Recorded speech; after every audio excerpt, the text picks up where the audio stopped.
Lightning tore across the upper atmosphere as the Valoran scout ship breached through the storm barrier encasing Earth. The vessel shuddered under the pressure, air dense, volatile, too alive. Commander Scarlock stood at the viewport, slit-pupiled eyes narrowing at the green inferno below. "Atmospheric readings?" he demanded. "Unstable, Commander. Magnetics off the scale. Oxygen density 70% higher than standard. Local fauna signatures, unknown." Scarlock's mandibles clicked in mild irritation. "Primitive world. We've conquered worse." The crew chuckled through filtered respirators. To them, this was a routine survey, a show of strength before the Galactic Council. Earth was supposed to be extinct, its ecosystem untamed since humanity's self-imposed isolation centuries ago. Nothing here could threaten the Dominion. They descended through the smog, guided by distorted readings and arrogance. The jungle stretched endlessly, a continent-sized labyrinth of emerald and mist. Rivers glowed faintly under the clouds. Even from orbit the surface pulsed, heat signatures blooming like living veins. "Landing zone confirmed," the pilot muttered. The ship pierced the canopy with a hiss, vaporizing rain into steam. A clearing opened beneath them, unnatural, almost circular. When the thrusters died, the silence pressed in. No birds. No insects. Only the slow hiss of cooling metal. Scarlock stepped out first, boots sinking into soil blackened with decay. The air was thick, wet, hostile. His visor flickered as the humidity choked the filters. "Record, landing successful," he said into his wrist log. "Commence ground survey. Objective, confirm extinction of human life. Collect biological samples." 6 scouts fanned out through the undergrowth, armored suits gleaming against the green. They were the galaxy's apex soldiers, disciplined, genetically bred for war. But as the canopy closed above, the sunlight disappeared entirely. "Commander," one of them called softly. "We're being scanned." "By what?" "Don't know. Not mechanical. Organic resonance like sonar." Scarlock's crest flared briefly, a sign of irritation. "Ignore it. Record the readings. Proceed north." They pressed deeper into the jungle, leaves brushing against their armor. The ground pulsed faintly underfoot. Vines the size of serpents coiled across fallen trees, and massive fungal blooms exhaled clouds of spores that glowed in ultraviolet. Every breath echoed inside their helmets. Every sound seemed to come from 2 directions at once. One scout, Vorn, paused near a tree split clean through, the edges charred black. He knelt, scanning the wound. "Thermal residue. Melting pattern consistent with directed plasma." Scarlock frowned. "Human weapons?" "Could be. But the reading's old, maybe decades." The commander straightened, flexing his claws. "Mark it. Continue." They passed the remnants of an old settlement half buried beneath moss. Concrete slabs, twisted steel beams, fragments of what might once have been roads. The alien instruments flickered erratically near the ruins. Symbols etched into stone caught their attention, faded letters spelling, United Earth Command. Vorn snorted. "Relics of the extinct. Their bones rot, yet they still leave graffiti." Scarlock allowed himself a low hiss of amusement. "Let the Council see what's become of their myths." Unseen by them, microdrones hovered high above, transparent wings beating silently. In a control bunker deep beneath the forest floor, Commander Ria Imani watched their every move through layered holograms. "Visuals confirmed," she said calmly. 6 Valorans, full armor, scout pattern." Her second-in-command, Mason, leaned closer. "Orders? Observation for now. Record movement. If they breach containment radius, neutralize." He hesitated. "We could warn them. Send a pulse, tell them to turn back." Ria shook her head. "Warnings were given long ago. They didn't listen then. They won't now." Her voice carried no anger, only certainty. For her, this was maintenance, another incursion to erase. Humanity had learned that mercy invited extinction. She keyed a command. Dozens of icons blinked across her map, hidden patrols, sentry drones, living traps. The jungle itself was part of the network, its roots laced with fiber and synthetic nerve. Above ground, the Valorans set up camp near the ruins. They cleared vegetation with plasma torches, stacking equipment in neat rows. The air shimmered faintly as moisture vaporized. Base secured, Vorn reported. Excellent, Scarlock said. We begin sampling at first light. As the night deepened, mist rose like smoke. The jungle whispered, low frequencies beyond hearing. The aliens' motion detectors began to chirp faintly, registering ghost movements at the perimeter. Small lifeforms, one said. Thermal minimal. Possibly arboreal. Scarlock dismissed it. Ignore. Minutes passed. A sensor alarm shrieked briefly, then went silent. Vorn checked his scanner. One of the outer beacons had gone offline. Probably a malfunction, he muttered, walking toward the beacon's position. The others continued their equipment checks, paying no attention. Then a scream split the darkness, brief, sharp, cut short. Plasma rifles snapped up instantly. Commander! Vorn's signal just dropped! Scarlock barked. Lights on! Flood lamps flared, cutting through the fog. The jungle shimmered in silver haze. Vorn's helmet feed flickered back on their screens, angled upward, showing the canopy swaying unnaturally. Then static. When they reached the location, they found his helmet embedded in a tree trunk. The visor was cracked from within, as if something had crushed his skull against the glass. There was no body. Retrieve and bag it, Scarlock ordered coldly. Cause unknown fauna. We proceed. But his tone lacked confidence. In the bunker, Rhea watched the feed from an insect-sized drone perched on the same tree. Vorn's remains hung just out of sight, pulled high into the branches by thin metallic strands. Mason glanced at her monitor. 1 down. She nodded. 5 remain. The usual. You ever think we go too far? He asked quietly. Rhea didn't answer right away. She zoomed in on Scarlock's face, analyzing his expression, arrogance cracking into unease. They came to confirm we're extinct, she said finally. Let's make sure they report truthfully. Above, the Valorans fortified their perimeter, posting sentries at every quadrant. Yet the forest seemed to breathe around them, leaves expanding and contracting with the rhythm of lungs. Rain began to fall, heavy and warm. The sound masked the faint movements between the trees, shadows that were not shadows, shapes that moved without sound. One sentry swore he saw eyes glinting in the dark, pale and human. Scarlock dismissed it again, though his claws flexed nervously. You're seeing reflections. There's nothing left alive here capable of. A branch cracked. All helmets turned in unison toward the sound. Nothing but foliage. Then, quietly over their comms, came a whisper. Not static. Not echo. Words, distorted yet unmistakably human. Leave. The line went dead. Every sensor shut down simultaneously. Their HUDs filled with static. Scarlock cursed, slamming his gauntlet against the control node. System reboot.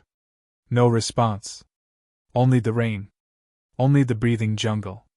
Rhea's voice echoed in the darkness miles below, calm and certain. Containment complete. Phase 2 ready. Mason stared at the radar, alien blips flickering erratically, one by one. They have no idea what's around them, he murmured. Rhea replied, eyes fixed on the display. Good. They'll learn by morning. Thunder cracked across the canopy, drowning the sound of a distant scream. The jungle swallowed it whole. And then there was silence. Dawn came slowly, filtered through clouds so thick they glowed green. Steam rose from the drenched earth, curling around the alien camp like smoke from unseen fires. Commander Scarlock stood rigid, claws clasped behind his back, watching his soldiers pack the last of their equipment. 5 remained. Report, he barked. Perimeter secure, one said, though his voice wavered. No further movement detected. Scanners? Erratic. We keep losing signal spikes. Scarlock's crest flared, a sign of frustration. Adjust frequency. The interference is atmospheric, nothing more. He didn't believe his own words. They moved through the undergrowth, rifles raised, scanning for signs of Vorn. What they found instead stopped them cold. Bones, clean, white, and neatly arranged in a circle. Vorn's armor lay folded beside them, polished by hands that understood its use. His dog tag had been placed on top of the pile like a marker. One soldier whispered, "Predators don't clean their kills." Scarlock crouched, examining the arrangement. This was deliberate. Before he could say more, his helmet flashed a warning, motion, left flank. The soldier beside him spun and fired. Plasma bolts scorched the foliage, lighting the fog in blue arcs. Nothing there.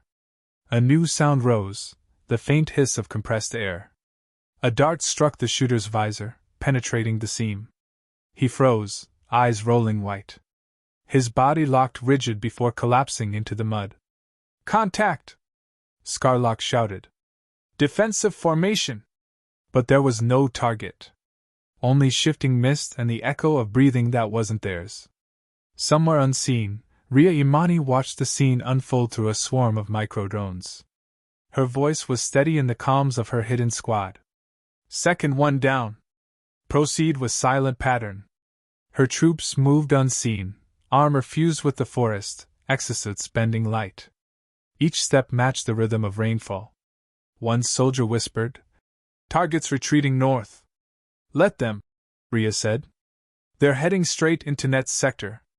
Her command center was carved deep into bedrock beneath the jungle, a relic of old human wars repurposed for survival. Monitors displayed the aliens' signatures, erratic and panicked. Mason approached her console. "They've lost their discipline."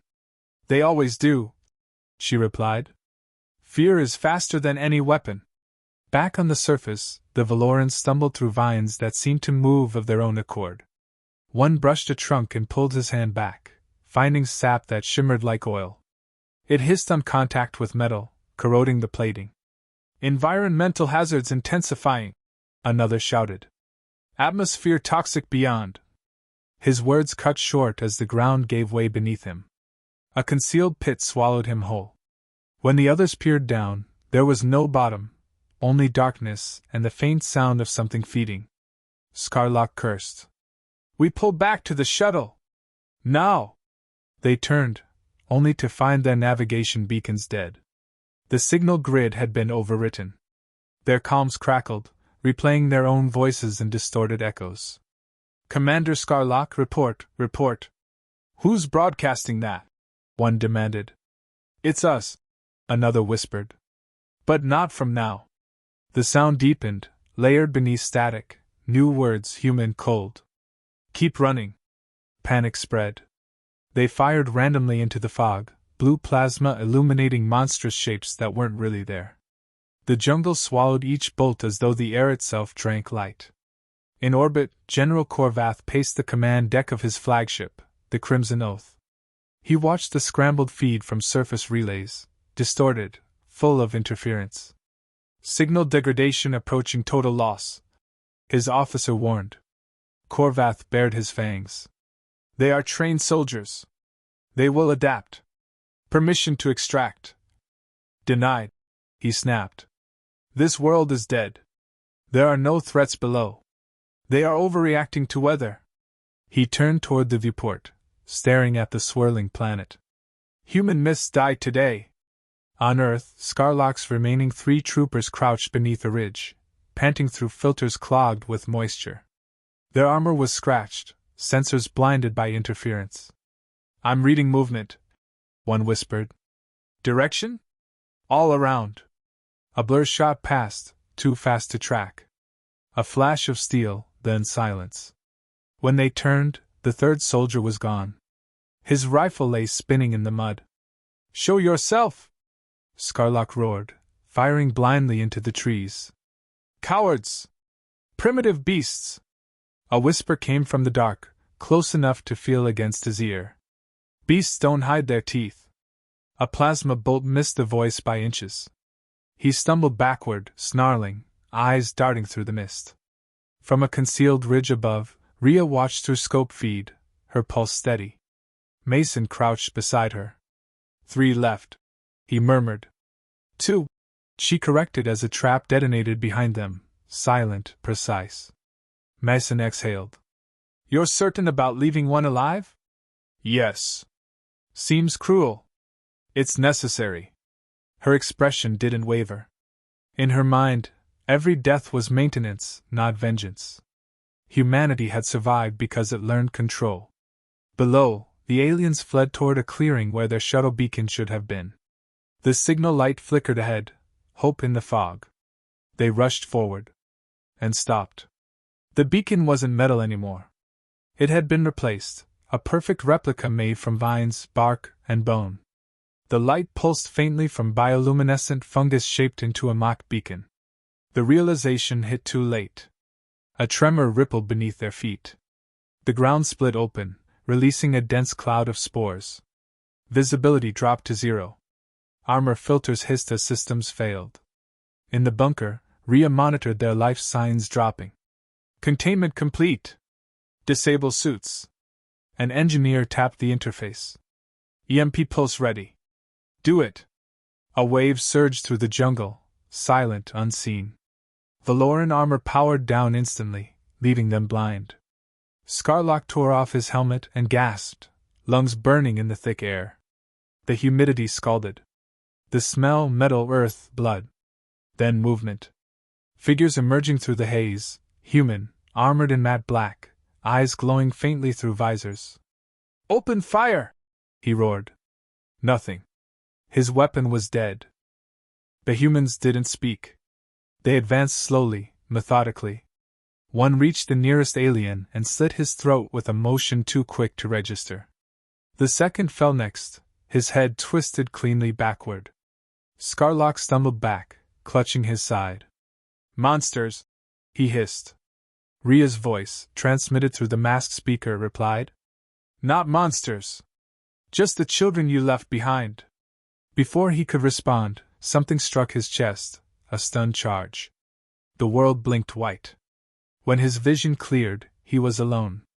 His soldiers were gone, their bodies dragged into the forest without a sound. He limped through the undergrowth until he reached the edge of a ravine. Across it, faintly glowing, he saw a single figure watching him, human, helmet off. A woman with dark eyes that reflected no light. Rhea Imani. She raised her weapon but didn't fire.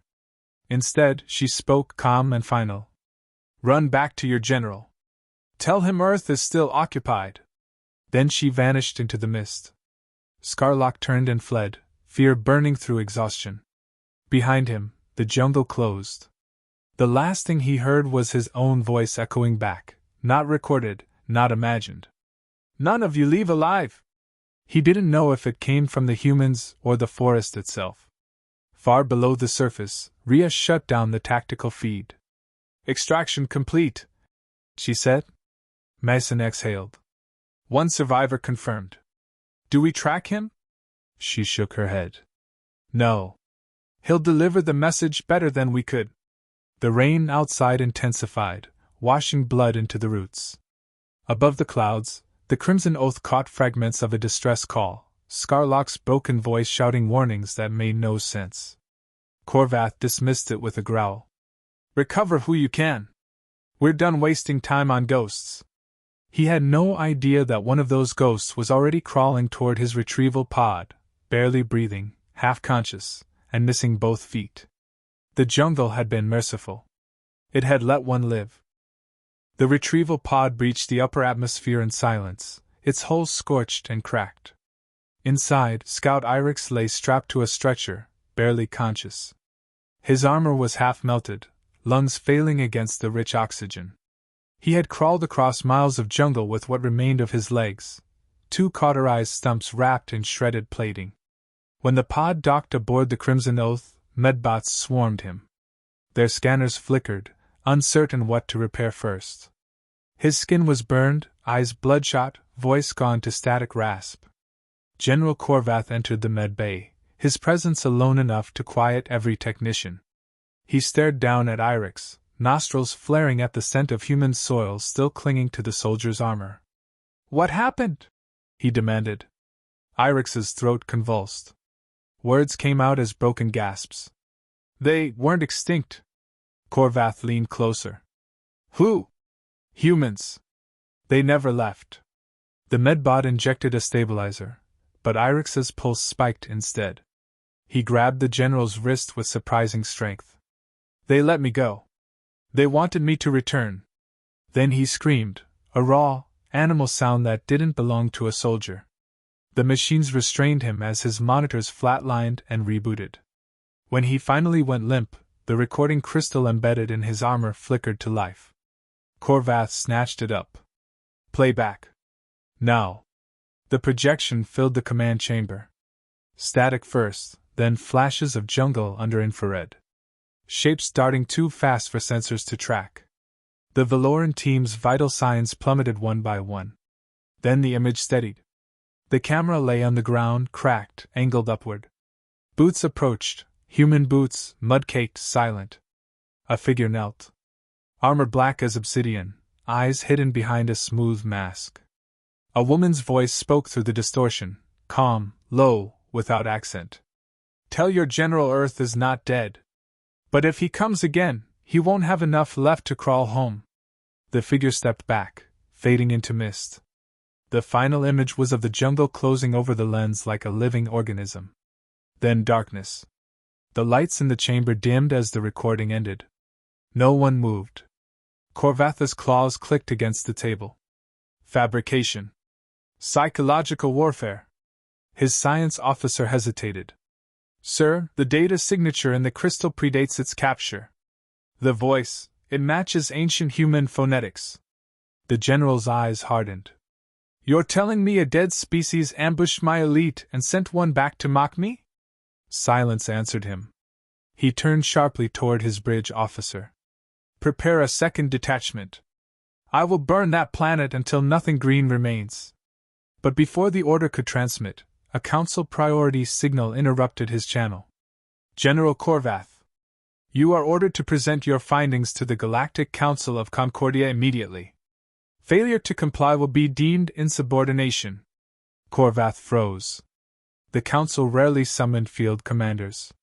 Whatever had happened on Earth had already reached them. The council chamber was a cathedral of light. Dozens of species floated in holographic attendance, each radiating disdain or curiosity. The air itself buzzed with accusation. Korvath stood before them, armored and defiant. Honorable delegates, he began. The Valoran Dominion conducted a lawful reconnaissance of an unclaimed world. My forces encountered environmental anomalies and interference. These distortions produced falsified imagery that has since been misinterpreted. A crystalline ambassador from the Lurian Assembly interrupted, voice sharp and echoing. We have reviewed the recovered recording. You deny its authenticity?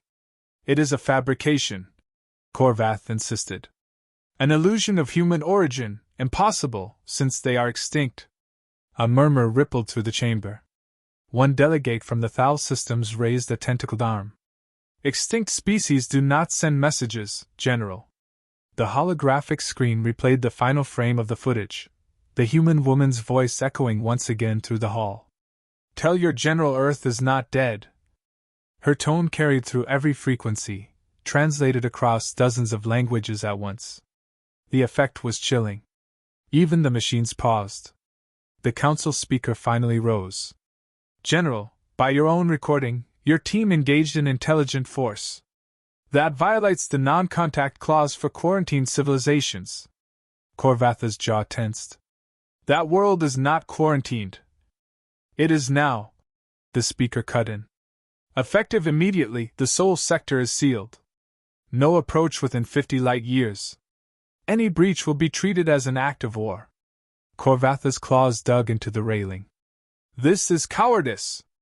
This is preservation, the speaker said. We have seen what humanity does when provoked. The words struck like a blade. The chamber fell silent again, haunted by memories most had tried to forget.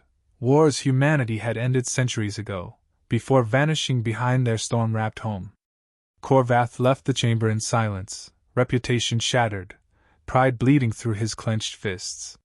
Far below, on Earth, Ria Imani stood on a moss-covered communications tower overlooking the endless green.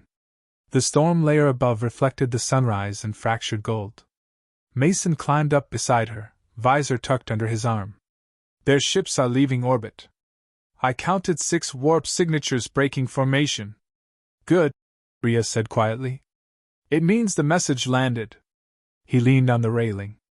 You think they'll stay away? For a while. She watched lightning ripple through the clouds. But arrogance always comes back. They'll convince themselves it was illusion or myth. Then they'll send more. Mason looked over the horizon where the jungle met the ocean. And we'll do this again. Until they learn, she replied. They stood there a moment, the wind carrying the scent of wet earth and ozone. Beneath them, the jungle shifted, trees bending slightly, responding to unseen signals from the underground network. Ria keyed her wrist display. Dozens of icons blinked green, defense nodes, hidden cities, cloaked satellites. Humanity was no longer rebuilding, it had already adapted. They think we're ghosts, Mason said. We are, she answered. Ghosts that remember. He smiled faintly. You could have let that last one die. Why let him crawl away? Ria's gaze didn't leave the clouds. Fear travels faster than ships. High in orbit, aboard the Crimson Oath, Korvath replayed the recording again, alone. Every time the human voice spoke, something cold twisted in his chest. Not fear, something deeper, a realization he couldn't name. He paused the feed at the final frame, the shadowed face behind the mask. He enlarged the image until the woman's eyes filled the screen. Human eyes. They weren't angry. They were certain. He closed the projection and stared out the viewport. Earth spun below, wreathed in lightning and green storms. Its continents glowed faintly through the haze, alive and unknowable. Plot course, he said to the helm. Destination, General? Anywhere but there. The engines flared blue as the ship turned away. On the planet, rain began to fall again. The water ran down the tower's rusted frame, merging into the roots below. Deep underground, servers hummed softly, part of a living machine grown from metal and mycelium. Human voices murmured through its circuits, recording new data from the latest incursion. Ria walked into the control bunker, where walls pulsed faintly with bioluminescent vines. Mason followed, wiping rain from his brow. Do we report this to the others? He asked. No, she said. Let the colonies keep their peace. The fewer who know, the longer we survive. She approached the central console, pressing a sequence of keys. The holographic display lit up with an image of the Crimson Oath retreating into the void. Goodbye, General, she whispered. The display faded, replaced by a line of text from the system's AI. Humanity remains undetected. Status secure. Ria exhaled slowly. For a rare moment, she allowed herself to feel the weight lift, if only slightly. The jungle outside answered with a low rumble of thunder, as if the planet itself approved. Mason looked up from a console. Do you ever think about leaving? Leaving Earth? She asked. He nodded. Ria smiled faintly. No. Out there, they look for enemies. Down here, we've already become something else. She stepped toward the exit, her figure merging with the rain. The door sealed behind her with a whisper. Above the canopy, drones shifted formation, scanning the skies one last time. The last signal from the Crimson Oath blinked out. Earth slept again, alive, waiting, watching.